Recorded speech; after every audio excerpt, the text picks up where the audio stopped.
Hey, it's Steve. I've decided to do another musings from my mountain video and post on YouTube.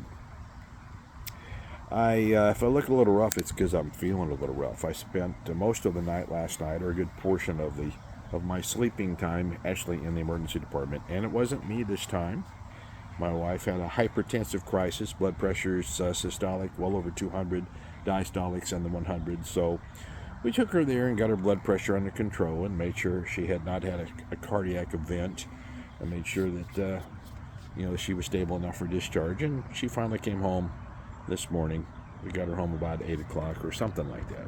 So while I was there in the ER, and since then, I've thought a lot about my own life, because if you know me or if you've seen my other videos, you know that although I've done a lot of things professionally in my life, a good percentage of my age 21 and over life has been in a healthcare related industry, whether it be medical informatics, data processing, or the clinical side of healthcare, working on an ambulance or as a registered nurse.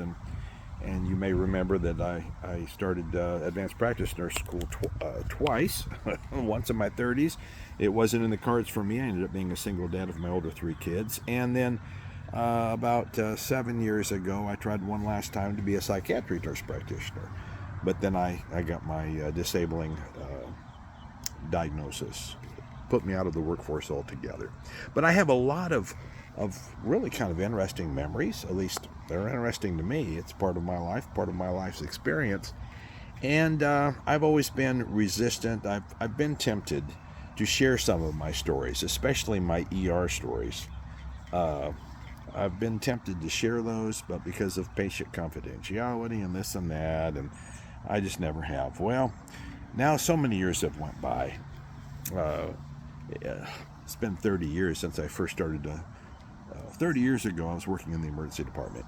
And then for several years, I worked nothing but emergency. And then I've been probably in 4 hospitals working ER, maybe 5.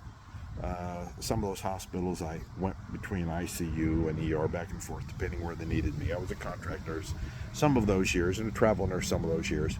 And all over Missouri, as well as in Southwest Florida. So I thought, a lot of these folks that I'm talking about are probably dead by now, and they probably aren't watching my videos. So I've decided to share just a couple of experiences of my own, as well as one that I remember that was on the news, and you may remember it too. But if not, I think you'll enjoy it. Out here on the mountain, and the ticks are crawling up my leg. Got to get rid of the ticks. Goodness sakes. I don't know where you're listening from, but in Missouri this time of year we have ticks, and they suck the blood right out of you. Anyway, so part of working pre-hospital ambulance or in the ER or in mental health nursing, there's training. It's like a non-violent aggression management, where you take control of the situation for your protection as well as for their protection. You're not out to attack someone who's assaultive, because they may be having a mental health crisis, they may be high, whatever. They've been brought to us by ambulance, or we've brought them to the hospital by ambulance, or they're there, and they're there for help. They don't need to be assaulted by healthcare professionals. So I went to probably 3 of those classes, and there were different acronyms that they used, because it depends on what company has sold them, the class. And then they come to the hospital, and you go through it, and you go through scenarios and da da da. I imagine the police have something similar, only I don't think their focus is not hurting people. From some of the videos that I see, the things that I see police doing in on the news and on YouTube videos, they aren't things that we were trained to do. This was a non-violent aggression management kind of thing, to protect ourselves and to protect the patient. So, as part of working in that field, where I was going with this is, I went through those classes, worked more than one hospital, so went through several classes. And after all these years, I have to admit, I don't remember a whole lot of it. So, but some things stick with you. There were some events where I had to use it. I remember, I'm going back 30 years, so I guess I'll share this story. I want to share the hospital, though. I've been all over Missouri and also Southwest Florida, so, there might be one or two that may watch this video that may know the players who I'm talking about. But there was a guy named Charlie. And I'm going to talk about Charlie. We just won't mention his last name. And we brought a patient back from the waiting area who was inebriated, high and drunk and violent. And I think the police had brought him in. Thanks a lot. And the first thing he did, because he was so active and violent and physical, I was helping old Charlie. Now, Charlie was older than me. I was 33, 34 years old. Charlie was maybe in his early 40s. He hadn't been a nurse as long as me. He was a relatively new nurse, but he'd been an Army medic, and he did very well on his job, especially in the ER setting. And so this guy jumps up on top of the gurney, and he's swinging. And of course, I'm thinking, okay, what did we do in training? I had been a nurse a real long time at that point, either maybe 3 or 4 years, and before that on the ambulance. But I'm thinking, okay, I'm trying to, in a fraction of a second, remember if this had been a scenario in my class, what would I have done? Well, as I'm preparing to do things exactly like the way we were taught, old Charlie just takes his arm like this, and knocks his feet out from underneath him. The guy falls flat on his back. The minute he was on his back, we put him in leather restraints, which we had there readily available to us. The laws pertaining to physical restraints are quite stringent. You have to be very careful and only use them in certain circumstances, and they have to be applied in a certain way and for only certain time periods. So otherwise, it's considered like kidnapping. But anyway, this was totally warranted, and this was all the only people that knew that Charlie took his fist in his arm and knocked his feet out from underneath him. And the only people that know this are Charlie and I. If old Charlie's still alive and going, he'd be in his late 60s now, approaching 70. But and of course, the patient, he wouldn't remember. He may be dead by now. He was a kind of well known to us. So you never know. Hopefully, he got treatment and and he quit using and got the mental health care he needed, and maybe he's alive and living a productive life. We can hope so. I certainly don't remember his name. I just remember stories. So I thought about that last night when I had my wife in the emergency department. We were there. I may have mentioned because wife had a hypertensive crisis, incredibly high blood pressure. So we're there, and I'm thinking about all these scenes that I remember back when I worked in the ER for years. And it's amazing how much comes for me. It kind of amazed me as to how much came back to me when I was in that environment. I could have grabbed a stethoscope and went right to work. I couldn't have worked an 8 or 12-hour shift, but I certainly could have provided some assistance to them, which last night they may have appreciated because, well, there were some people that told me after we got Gracie through the triage process that they had been waiting for 7 hours. So you get the idea. It was a Friday night, the tourist season here in Branson. Branson's really a small town, but we have millions of visitors here because it's a tourist area. And so, and we have some transients that, in the homeless that live here. So anyway, the ERs, it seems, have their very busy times. And unfortunately, they're not always equipped for the demand.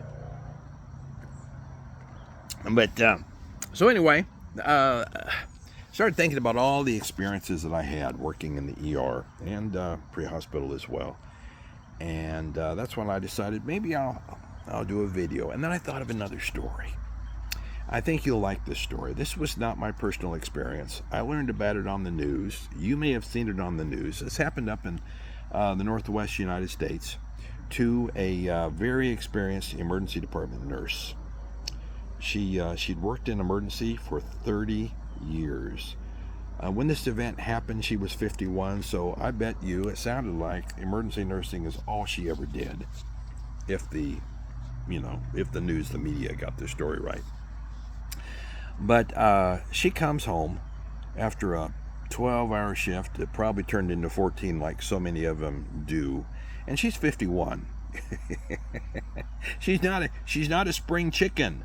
After a 12 or 13 or 14-hour shift, when you're 51 years old, trust me, you be tired. And so it only stands to reason that she was probably tired. And that's an important thing to remember as I relate to you this story. She unlocked the door. Honey, I'm home. Well, her husband was nowhere to be found.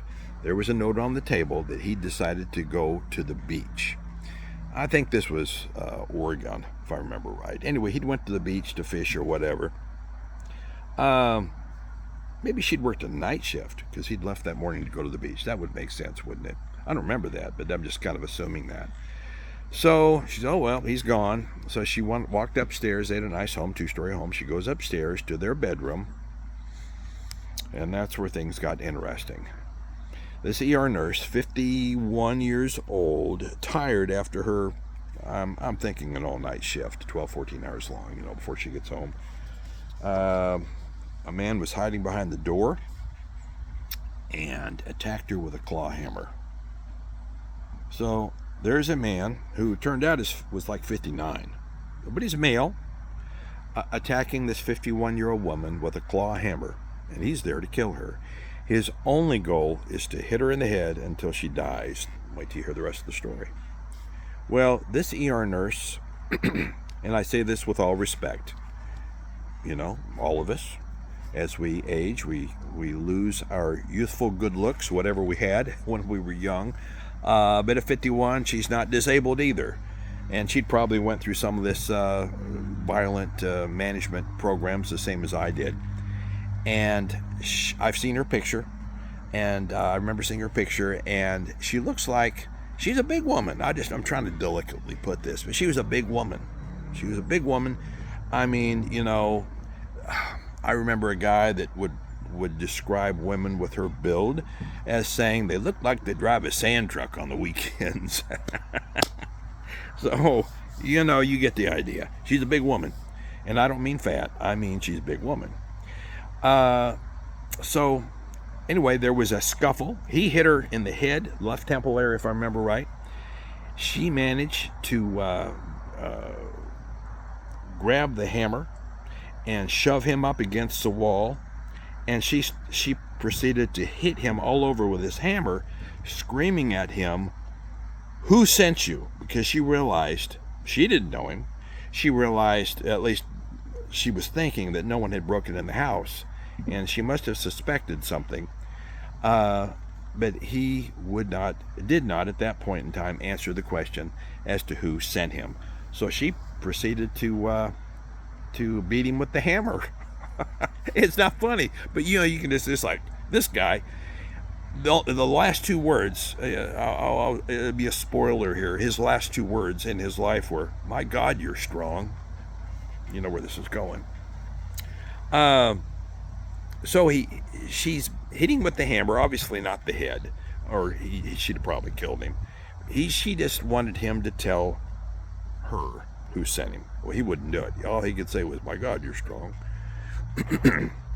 He managed to wrestle the hammer away from her as he knocked her to the ground and beat her in the head and the face with his fist. She was thinking she was a goner. She started to bite him all over, bite his arms and whatever. They're scuffling. I picture a woman that's probably his size, maybe heavier, and she's mad. There's a saying, don't mess with old people. They're already pissed off because they're old. So now she's mad at him, and her adrenaline is flowing, and she's thinking she's probably going to die. I'm only laughing about it because, another spoiler alert, she didn't die. She started to bite him, and because she's a pro, she's thinking at least the bite marks on his body will identify him perhaps as the person who murdered her. So she's biting him on the arms and the belly and but if I remember right, she bit him in the private area. I don't know if that was a genitalia kind of thing or in his groin, but anyway, and she bit down hard, and so that, you know, she was taking out chunks of flesh. This guy had no idea what he was getting into.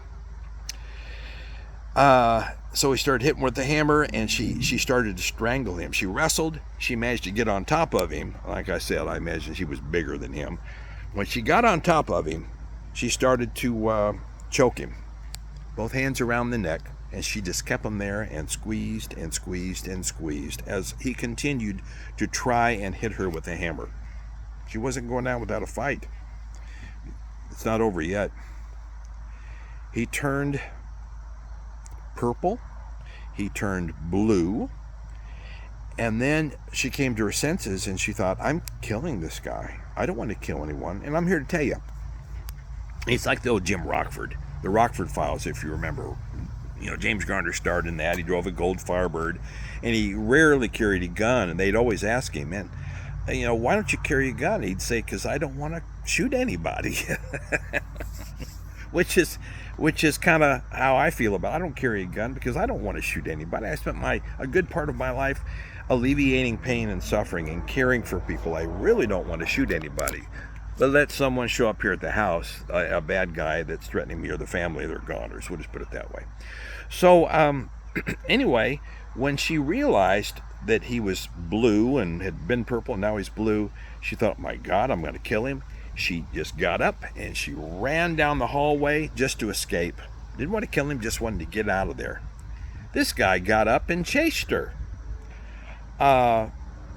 And that's when she started to bite him. Okay, well, you get the idea. There's quite the scuffle, and they're wrestling, and she put him in one of these holds that she'd learned in her nonviolent aggression management class until he died.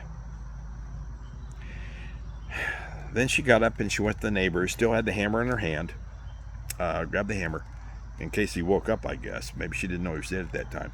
She went over and called 911. The police came. They found him dead in the hallway, and, you know, the evidence, the blood and her injuries kind of fit her story. You know, after all, this is a bad guy in her house.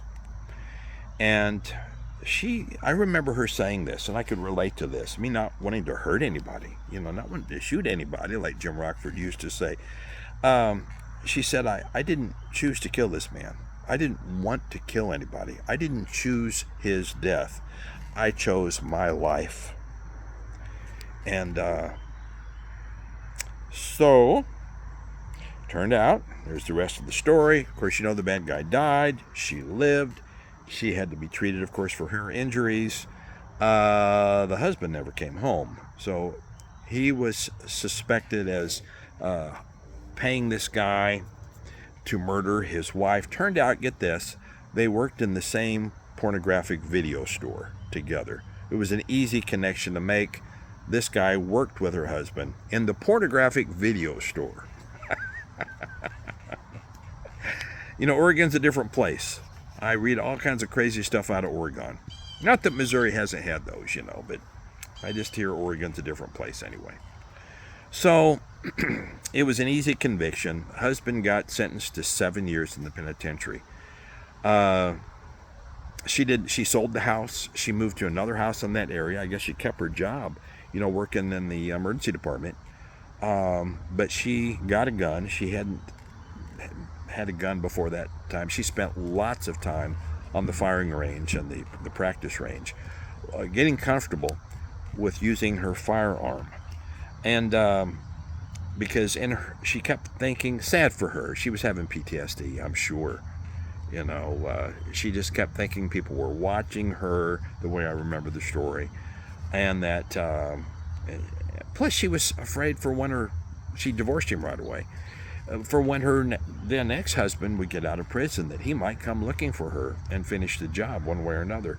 And she wanted to be prepared. She became quite comfortable with the use of firearms. So she was 51 when this happened. She would have been 58 when he got out, just doing the math that way. And guess what happened? It was like 3 weeks before his, I keep wanting to say discharge. I've got the healthcare hat on as I tell this story. You aren't discharged from prison. What are you? You're let loose from prison. What is that called? Anyway, 3 weeks before they were going to let him out of prison, the guy died in prison, and he'd had cancer. I only laughed because both he and the guy that was killed by the sand truck ER nurse, they deserve this. I don't want to see anyone die or suffer, but I like to see the good people survive. I like to see the earth a better place, and there are some people, honestly, the earth is better off without them. I don't tend to judge. I try not to judge people, but let's face it, we can all agree, as a certain cousin says, there's some people that just need killing. Well, probably both of these guys truly deserve death, and that's what they got. I love when karma works out the right way. So there's an ER story from an ER nurse, about an ER nurse, another part of the United States. Obviously, this is not a nurse that I work with, but it's a pretty sensational story. I'm just trying to think if there's anything else about that story that I've forgotten. I think that's about it. This guy had bites even in his private area. I remember that. It's like, what was she thinking about when she bit him there? But I'm sure it was through the clothes. He had his clothes on, I guess. I doubt she removed his clothes to bite him there. But here recently, and I'll speak relatively vaguely here because this is a recent event. Last week, in my area of Southwest Missouri, there was an ER physician. It's all over the news. It's not top secret. It's all over the news where apparently, I didn't know the man, a very popular ER physician, got off work, texted his girlfriend that he was on the way home, and he never got home, and they found his wallet and his cell phone and all his stuff in the car, unlocked, but he just disappeared. Days went by, they didn't know what happened to him. And they found him floating in a lake about 30 miles south to cross over into Arkansas with I believe it was a gunshot wound. So I'm really interested in the story behind that, because I will tell you, how can I put this without offending anyone still working in healthcare? Let's face it, a lot of good, wonderful workers in healthcare, doctors and nurses, respiratory therapists. This does not demean that profession or anyone that's not retired and not able to work like me. But I will share with you my personal experience that more often than not, I don't think the care that patients are getting is the same as what I gave 10, 20, 30 years ago. It's not. It's because they're overworked and understaffed, and maybe they've lowered the bar of service and standard of care to meet what typically happens nowadays, as opposed to where I remember it being. And I think that goes, that is the same with customer service, period. Whether it be they're serving you and taking care of your healthcare needs, or you're calling AT&T about your cell phone bill. I think I've done another video on this. I'm up here with what I expect. It seems like they're okay with a sub mediocre level of service. So let's see, that's 23 minutes. That's plenty long for a YouTube video. That's been my musing from our Ozark Mountain here. I don't dwell on these stories. I'll perhaps, if anyone watches this video, I'll share some other stories, personal stories, and keep the players and the patients and things. I'll be vague enough about it so that, protects, their confidentiality and things. Like I said, a lot of the stories that I have were when I was a younger guy, and heck, I'm 63 now. So a lot of those folks are may well be deceased, and also,